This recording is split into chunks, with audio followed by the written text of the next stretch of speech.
Hi hello ನಮಸ್ಕಾರ ಎಲ್ರಿಗೂ, welcome back to my channel. ನಾವಿವತ್ತು ಬೆಳಿಗ್ಗೆ 4 ಗಂಟೆಗೆ ಅಲಾರಮ್ನ ಇಟ್ಕೊಂಡು ಬೇಗ ಎದ್ದಿದ್ವಿ.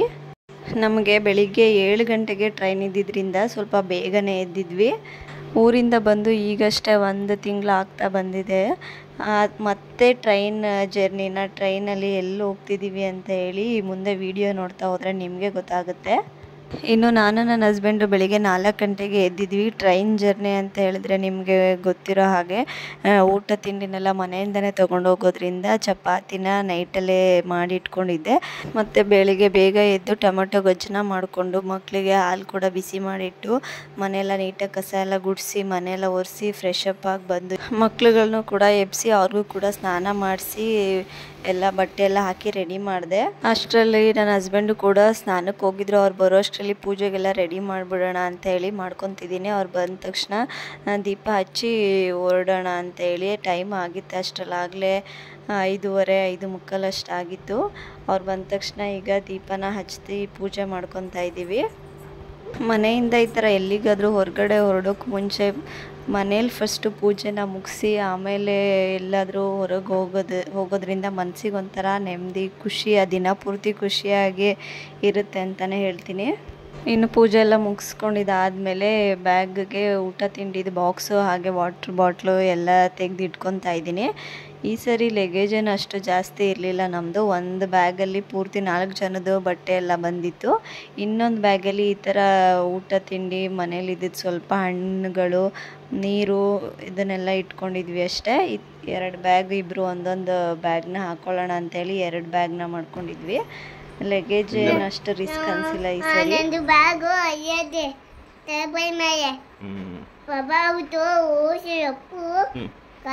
Cakai kuinaya, uga apu kayu ugu kita ya, uga iya coban gitu uga, ama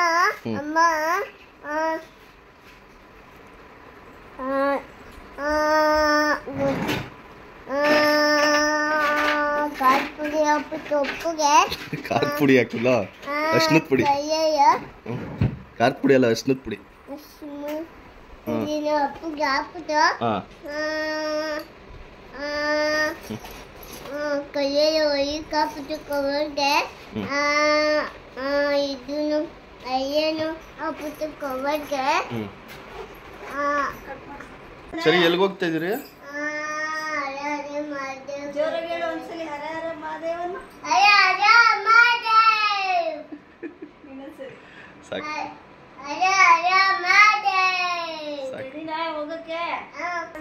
Appu ಎಲ್ಗೋಯ್ತಾ ಇದೆಯಾ?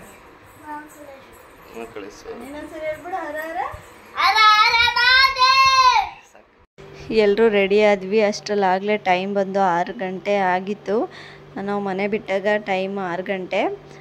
ಟ್ರೈನ್ ಇದ್ದಿದ್ದು 7 ಗಂಟೆಗೆ. ಇಲ್ಲಿಂದ ರೈಲ್ವೆ ಸ್ಟೇಷನ್ಗೆ ಒಂದು ಅರ್ಧ ಗಂಟೆ ಜರ್ನಿ ಆಗುತ್ತೆ. ಒಂದು ಅರ್ಧ ಗಂಟೆ ಮುಂಚೆನೇ ಹೋದರೆ ಒಳ್ಳೇದಂತ ಹೇಳಿ ಬೇಗನೆ ಮನೆ ಬಿಟ್ವಿ.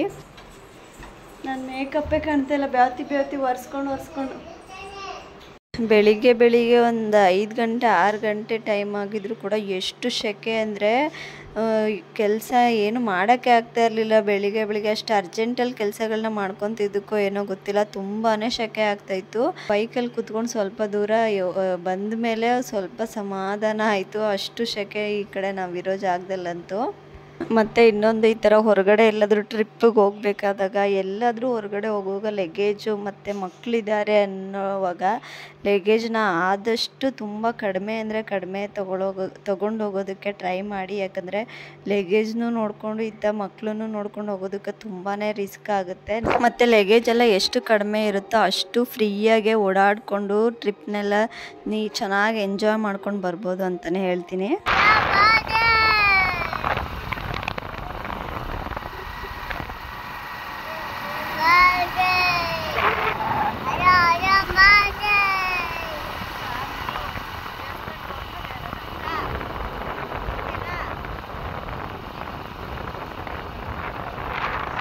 ಮತ್ತು ಚೆರಿ ನೋಡ್ತಾ ಇರ್ಬೋದು. ಅವಳಿಗೆ ಎಷ್ಟು ಖುಷಿ ಆಗ್ತಿತ್ತು ಅಂದರೆ ಆ ಥರ ಹರ ಹರ ಮಹಾದೇವ್ ಅಂತೇಳಿ ನಾನು ಹೇಳ್ಕೊಟ್ಟು ಹೇಳಿಸ್ತಿದ್ದಿದ್ದಲ್ಲ. ಅವಳಿಗೆ ಮನಸ್ಸಿಗೆ ಬಂದಾಗಲೆಲ್ಲ ಅವಳು ಪದೇ ಪದೇ ಹೇಳ್ತಾನೆ ಇದ್ಲು. ಹೋಗೋವರೆಗೂ ಹೋದ್ಮೇಲೂ ಕೂಡ ಹೇಳ್ತಾನೆ ಇದ್ಲು. ಅವಳಿಗೆ ಅಷ್ಟು ಒಂದು ಖುಷಿ, ಅಷ್ಟು ಒಂದು ಎಕ್ಸೈಟ್ಮೆಂಟ್ ಇತ್ತು ಅಲ್ಲಿ ಹೋಗೋದಕ್ಕೆ. ಮತ್ತು ನಾವು ಟ್ರಿಪ್ನ ಬೇರೆ ಕಡೆ ಹಾಕುವಂಥ ಪ್ಲ್ಯಾನ್ ಕೂಡ ಇತ್ತು. ಆದರೆ ಆ ಪ್ಲ್ಯಾನು ಚೆರಿಯಿಂದನೇ ಮತ್ತು ಚೆರಿಗೋಸ್ಕರನೇ ಅವ್ರ ಪಪ್ಪ ಚೇಂಜ್ ಮಾಡಿಕೊಂಡು, ಇಲ್ಲ ಈ ದೇವಸ್ಥಾನಕ್ಕೆ ಹೋಗಿ ಬರೋಣ ಬೇರೆ ಕಡೆ, ಮತ್ತು ಯಾವಾಗಲಾದರೂ ಹೋದರೆ ಆಗುತ್ತೆ ಅಂತ ಹೇಳಿ ಇಲ್ಲಿಗೆ ಹೋಗೋದಕ್ಕೆ ತುಂಬ ಅರ್ಜೆಂಟಲ್ಲಿ ಪ್ಲ್ಯಾನ್ ಮಾಡಿಕೊಂಡು ಬರೋ ಹಾಗಾಯಿತು. ಮತ್ತು ನಾವೀಗ ದೇವಸ್ಥಾನಕ್ಕೆ ಹೋಗ್ತಾ ಇರೋದಕ್ಕೆ ಚೆರಿನೇ ಬಂದು ಮೇನ್ ರೀಸನ್ ಅಂತಲೇ ಹೇಳ್ಬೋದು. ಈಗ ನೋಡ್ತಾ ಇರ್ಬೋದು, ನಾವು ವಾಪಿ ರೈಲ್ವೆ ಸ್ಟೇಷನ್ನ ರೀಚ್ ಆದ್ವಿ. ಬೈಕಲ್ಲಿ ಬಂದಿದ್ವಿ ಮನೆಯಿಂದ. ಬೈಕ್ನ ಆಫೀಸ್ ಹತ್ರ ನಿಲ್ಲಿಸಿ ಅಲ್ಲಿಂದ ಆಟೋದಲ್ಲಿ ಬಂದ್ವಿ. ಆಟೋದಲ್ಲಿಂದ ಒಂದು ಅರ್ಧ ಗಂಟೆ ಆಗುತ್ತೆ ಅಷ್ಟೇ ರೈಲ್ವೆ ಸ್ಟೇಷನ್ನು. ಈಗ ರೈಲ್ವೆ ಸ್ಟೇಷನ್ಗೂ ಕೂಡ ರೀಚ್ ಆದ್ವಿ.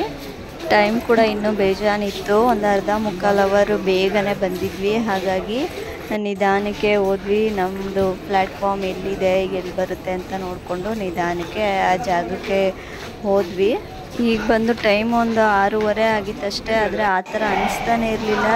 ಮಧ್ಯಾಹ್ನ ಒಂದು 12 ಗಂಟೆ 1 ಗಂಟೆ ಆಗಿರ್ಬೋದೇನೋ ಅಂತ ಅನಿಸ್ತಾ ಇತ್ತು. ಅಷ್ಟು ಬಿಸಿಲು ಅಂದರೆ ಬಿಸಿಲು, ಸೆಕೆ ಅಂದರೆ ಸೆಕೆ.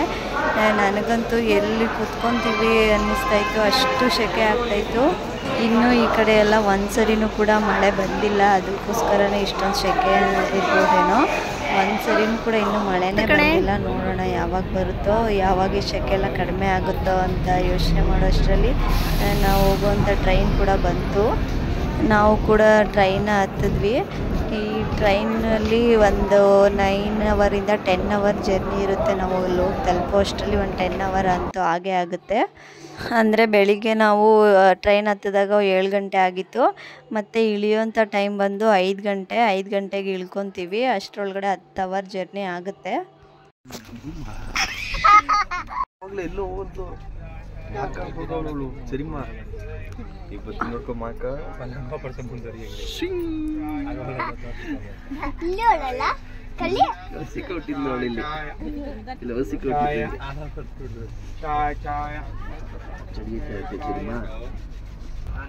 ಮತ್ತು ಟ್ರೈನ್ ಒಳಗಡೆ ಎಲ್ಲ ಯಾವ ರೀತಿಯಾಗಿ ಟೈಮ್ ಪಾಸ್ ಮಾಡ್ತೀವಿ ಅಂತ ನೀವು ಆಲ್ರೆಡಿ ನೋಡಿದ್ದೀರಾ. ಅದಕ್ಕೋಸ್ಕರ ನಾನು ಜಾಸ್ತಿ ವಿಡಿಯೋ ಏನು ಮಾಡ್ಕೊಳಕ್ಕೆ ಹೋಗಿಲ್ಲ. ಇವಾಗ ಒಂದು 4:45 ಗಂಟೆ ಆಗಿತ್ತು ಟೈಮು. ಅಷ್ಟರಲ್ಲಿ ರೀಚ್ ಆದ್ವಿ ನಾವು ಕೂಡ ಉಜ್ಜಯಿನ್ಗೆ. ಈಗ ಇಳ್ಕೊತಾ ಇದ್ದೀವಿ ಉಜ್ಜಯಿನ್ ರೈಲ್ವೆ ಸ್ಟೇಷನಲ್ಲಿ.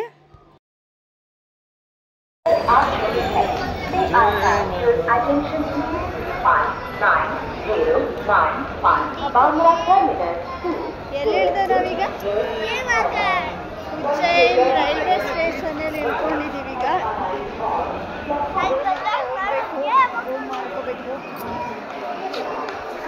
ಇನ್ನು ರೈಲ್ವೆ ಸ್ಟೇಷನಿಂದ ದೇವಸ್ಥಾನ ಏನು ಜಾಸ್ತಿ ದೂರ ಏನಿಲ್ಲ.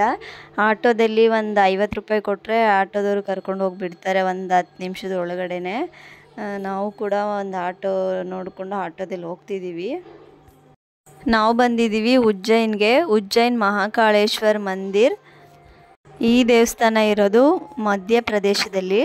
ನಾವಿರೋ ತವಿಂದ ಅಂತ ಅಂದರೆ ಗುಜರಾತ್ನ ವಾಪಿಯಿಂದ ಉಜ್ಜಯಿನು 700 ಕಿಲೋಮೀಟರ್ ದೂರ ಆಗುತ್ತೆ. ನಾವಿಲ್ಲಿಗೆ ಇದಕ್ಕೂ ಮೊದಲು ಒಂದು ಸರಿ ಬಂದಿದ್ವಿ. ಅದರಿಂದ ಜಾಸ್ತಿ ರಿಸ್ಕ್ ಅಂತ ಏನೂ ಅನಿಸಿಲ್ಲ. ಎಲ್ಲ ಸ್ವಲ್ಪ ಗೊತ್ತಿದ್ರಿಂದ ಎಲ್ಲೆಲ್ಲಿ ಏನೇನಿದೆ, ಯಾವ್ಯಾವ ಕಡೆ ಹೋಗಬೇಕು, ಎಲ್ಲಿ ಬರಬೇಕು ಅಂತ ಎಲ್ಲ ಸ್ವಲ್ಪ ಗೊತ್ತಿದ್ರಿಂದ ಅಷ್ಟು ರಿಸ್ಕ್ ಅಂತ ಏನೂ ಅನಿಸಿಲ್ಲ. ಆರಾಮಾಗಿ ಎಲ್ಲ ನೋಡಿಕೊಂಡು ಸುತ್ತಾಡಿಕೊಂಡು ಆರಾಮಾಗಿ ವಾಪಸ್ ಬಂದ್ವಿ. ಇನ್ನು ಆಟೋದವರು ದೇವಸ್ಥಾನ ಇನ್ನು ಸ್ವಲ್ಪ ದೂರ ಇದೆ ಅನ್ನೋಗ್ಲೇ ಇಳಿಸಿ ಅವರು ಹೋದರು. ಇನ್ನು ಮುಂದೆ ಆಟೋಗಳಿಗೆ ಎಂಟ್ರಿ ಇಲ್ಲ ಅಂತ ಹೇಳಿ ಸ್ವಲ್ಪ ದೂರ ಹಿಂದೆನೇ ಇಳಿಸಿದ್ರು ನಮ್ಮನ್ನ. ಅಲ್ಲಿಂದ ನೋಡ್ಕೊಂಡು ಹೋಗ್ತಾ ಇದ್ದೀವಿ. ಹೋಟೆಲ್ ಮಾಡ್ಕೋಬೇಕಿತ್ತು, ರೂಮ್ ಮಾಡ್ಕೋಬೇಕಿತ್ತು. ಹಾಗಾಗಿ ಎಲ್ಲಿ ಸಿಗುತ್ತೆ ರೂಮು ಅಂತ ಅದನ್ನೇ ಸುತ್ತಮುತ್ತ ಆ ಕಡೆ ಈ ಕಡೆ ನೋಡ್ಕೊತಾ ಹೋಗ್ತಾ ಇದ್ದೀವಿ. ಇನ್ನು ನಮಗೆ ವಾಪಸ್ ಬರೋದಕ್ಕೆ ಟ್ರೈನು ನೆಕ್ಸ್ಟ್ ಡೇಗೆ ಬೆಳಿಗ್ಗೆಲ್ಲಿ ಸಿಕ್ಕಿರಲಿಲ್ಲ. ಬೆಳಿಗ್ಗೆಲ್ಲಿ ಇದ್ದಿದ್ರೆ ಹಾಗೆ ಪೂಜೆ ಮುಗಿಸ್ಕೊಂಡು ನಾವು ಹಾಗೆ ಹೊರಟ್ಬಿಡ್ಬೋದಿತ್ತು. ಆದರೆ ಟ್ರೈನ್ ಯಾವುದೂ ಇರದೇ ಇರೋ ಕಾರಣ ನೆಕ್ಸ್ಟ್ ಡೇ ಮಂಗಳವಾರ ನೈಟ್ 11 ಗಂಟೆಗೆ ಇದ್ದಿದ್ದು. ಅಲ್ಲಿವರೆಗೂ ಹೇಗೆ ಟೈಮ್ ಪಾಸ್ ಮಾಡೋದು, ರೂಮ್ ಮಾಡಲೇಬೇಕು, ರೂಮ್ ಮಾಡ್ದಿರ ಆಗಲ್ಲ ಅಂಥೇಳಿ ರೂಮ್ನ ಮಾಡೋದಕ್ಕೆ ಅಂಥೇಳಿ ನೋಡ್ತಾ ಇದ್ದೀವಿ. ಎಲ್ಲೂ ಅಷ್ಟಾಗಿ ಸಿಕ್ಕಿಲ್ಲ. ಅದಕ್ಕೋಸ್ಕರ ನಾವು ಲಾಸ್ಟ್ ಟೈಮ್ ಹೋಗಿದ್ದಾಗ ಎಲ್ಲಿ ರೂಮ್ನ ಮಾಡ್ಕೊಂಡಿದ್ವಿ ಅಲ್ಲೇ ಹೋಗಿ ನೋಡೋಣ, ಆ ಕಡೆನೇ ಚೆನ್ನಾಗಿರುತ್ತೆ, ಹತ್ರನೂ ಆಗುತ್ತೆ, ಚೆನ್ನಾಗಿತ್ತಲ್ಲ ಲಾಸ್ಟ್ ಟೈಮ್ ಅಂಥೇಳಿ ಆ ಕಡೆನೇ ಹೊರಟಿದ್ದೀವಿ. ಮತ್ತು ನೀವು ಇಲ್ಲಿ ಕಾಣಿಸ್ತಾ ಇರ್ಬೋದು ಅಂತ ಅಂದ್ಕೊತೀನಿ, ಅಲ್ಲಿ ಗೋಪುರ ಕಾಣ್ತಾ ಇದೆ, ಅದೇನೇ ದೇವಸ್ಥಾನದ ದೊಡ್ಡ ಗೋಪುರ ಇದು. ಇಲ್ಲಿಂದನೇ ಕಾಣಿಸುತ್ತೆ, ರೋಡ್ಗೆ ಕಾಣಿಸುತ್ತೆ ಗೋಪುರ. ನೋಡಿದ ತಕ್ಷಣವೇ ಒಂಥರ ಫುಲ್ ಖುಷಿ ಆಗ್ಬಿಡ್ತು ನಮಗೆ. ಮತ್ತು ನಾವು ಹೋಗುವಾಗಲೇ ಜಾಸ್ತಿ ಜನಗಳೇನಿರಲ್ಲ, ಈಗೇನು ಹಬ್ಬ ಯಾವುದೂ ಇಲ್ಲ. ಮತ್ತು ವೀಕ್ ಡೇಸಲ್ಲಿ ಹೋಗ್ತಾ ಇದ್ದೀವಿ, ಸೋಮವಾರ ಮಂಗಳವಾರ ಜನ ತುಂಬ ಕಡಿಮೆನೇ ಇರ್ತಾರೆ ಅಂತ ಅಂದ್ಕೊಂಡು ಹೋದ್ವಿ. ಆದರೆ ಅಲ್ಲಿ ಹೋದ್ಮೇಲೆ ಗೊತ್ತಾಯಿತು ಲಾಸ್ಟ್ ಟೈಮ್ ಹೋಗಿದ್ದಕ್ಕಿಂತ ಈ ಸರಿ ತುಂಬ ಜನ ಜಾಸ್ತಿನೇ ಇದ್ದಾರೆ ಅಂತ. ಇಲ್ಲಿ ಜನ ಕಡಿಮೆ ಅಂತ ಯಾವಾಗಲೂ ಇರೋದೇ ಇಲ್ವಂತೆ, ಡೈಲಿ ಜನ ಬರ್ತಾ ಇರೋದು ಹೋಗ್ತಾ ಇರೋದು ಈಗ ಮಾಡ್ತಾನೆ ಇರ್ತಾರಂತೆ. ಡೈಲಿ ಜನಗಳಂತೂ ಇದ್ದೇ ಇರ್ತಾರಂತೆ. ಇನ್ನು ಹಬ್ಬದ ದಿನಗಳಲ್ಲಿ, ರಜದ ದಿನಗಳಲ್ಲಿ ಇನ್ನೂ ಜಾಸ್ತಿನೇ ಬರ್ತಾರಂತೆ. ಜನಗಳು ಕಡಿಮೆ ಅಂತ ಯಾವತ್ತೂ ಇರೋದೇ ಇಲ್ವಂತೆ, ಹೋಗ್ತಾ ಇರೋದು ಬರ್ತಾ ಇರೋದು ಮಾಡ್ತಾನೆ ಇರ್ತಾರಂತೆ. ಮತ್ತು ಈಗ ರೂಮ್ನ ನೋಡೋದಕ್ಕೆ ಅಂತ ಹೇಳಿ ಬಂದ್ವಿ. ಲಾಸ್ಟ್ ಟೈಮ್ ಮಾಡಿದ್ದ ಮನೆಗೆ ಹೋದ್ವಿ, ಅಲ್ಲಿ ಯಾವುದು ಖಾಲಿ ಇರಲಿಲ್ಲ, ಎಲ್ಲ ಬುಕ್ ಆಗಿತ್ತಂತೆ. ಅವರು ಹೇಳಿದರು ಇಲ್ಲಿ ಆಪೋಸಿಟ್ ಮನೆಯಲ್ಲಿ ಕೇಳಿ ನೋಡಿ ಇರ್ಬೋದು ಅಂಥೇಳಿ. ಹಾಗಾಗಿ ಈ ಮನೆಗೂ ಕೂಡ ಬಂದ್ವಿ, ಕೇಳಿದ್ವಿ, ಖಾಲಿ ಇದೆ 2 ರೂಮು, ನೋಡೋ ಹಾಗಿದ್ರೆ ಬಂದು ನೋಡಿ ಅಂತೇಳಿ ತೋರಿಸಿದ್ರು. ನಾವು ಕೂಡ 2 ರೂಮುಗಳನ್ನೂ ನೋಡಿದ್ವಿ, ಯಾವುದು ಸೂಟ್ ಆಗುತ್ತೆ ನಮಗೆ, ಯಾವುದು ಅಡ್ಜಸ್ಟ್ ಆಗುತ್ತೆ, ಯಾವುದು ಚೆನ್ನಾಗಿದೆ ಅದಕ್ಕೆ ಹೋಗೋಣ ಅಂತೇಳಿ 2 ಕೂಡ ಒಂದು ಸರಿ ನೋಡಿದ್ವಿ.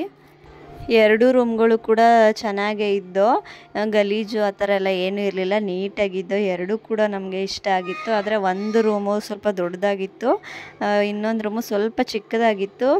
ಆದರೆ ನನ್ನ ಹಸ್ಬೆಂಡು ಚಿಕ್ಕದಾಗಿರೋ ರೂಮ್ ಬೇಡ, ಮಕ್ಳಿಗೆ ಆಟಾಡೋದಕ್ಕೆ ಸ್ವಲ್ಪ ಇಕ್ಕಟ್ಟೆಲ್ಲ ಅನಿಸುತ್ತೆ ಅಂತೇಳಿ ಇದನ್ನು ತೊಗೊಂಡಿಲ್ಲ. ಒಂದು ಸ್ವಲ್ಪ ದೊಡ್ಡಗಿರೋ ರೂಮ್ನ ನೋಡಿದ್ರು. ಯಾಕಂದರೆ 2ದು ಪ್ರೈಸು ಸೇಮೇ ಇತ್ತು, 100-200 ಅಷ್ಟೇ ಹೆಚ್ಚು ಕಡಿಮೆ ಇದ್ದಿದ್ದು. ಹಾಗಾಗಿ ಸುಮ್ಮನೆ ಯಾಕೆ ಚಿಕ್ಕದು, ಸ್ವಲ್ಪ ದೊಡ್ಡದಾಗಿ ನೋಡೋಣ, ಒಂದು 100 ರೂಪಾಯಿ ಅಷ್ಟೇ ತಾನೇ ಅಂತ ಹೇಳಿ ಈ ರೂಮ್ನ ಸೆಲೆಕ್ಟ್ ಮಾಡ್ಕೊಂಡ್ವಿ. ಇನ್ನು ರೂಮು ಒಳಗಡೆ ಎಲ್ಲ ಯಾವ ರೀತಿಯಾಗಿದೆ ಅಂತ ಡೀಟೇಲಾಗಿ ತೋರಿಸ್ತಾ ಇದ್ದೀನಿ ನೋಡಿ. ಮತ್ತು ಇವತ್ತು ನೈಟು 5:30-6 ಗಂಟೆಗೆ ನಾವು ಇಲ್ಲಿ ಬಂದಿದ್ದು. ನೆಕ್ಸ್ಟ್ ಡೇ ನಮ್ಮ ಟ್ರೈನ್ ಇದ್ದಿದ್ದು 11 ಗಂಟೆ ನೈಟ್ಗೆ.